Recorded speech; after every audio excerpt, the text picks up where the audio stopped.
Janriel Casimero at sa wakas, kumpirmado na ang laban kontra yan kay Saul Sanchez. Kaya si Sanchez mga kwento, ang unang harapin pa ni Casimero pero ang angas ng Pinas sa yaba, nagbanta na kagad kay Naoya Inoue.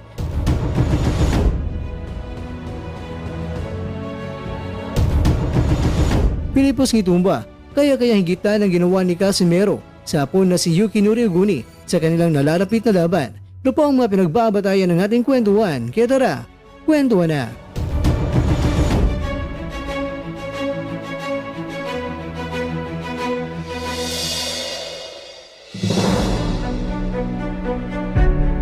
Inoue, isusunod kita.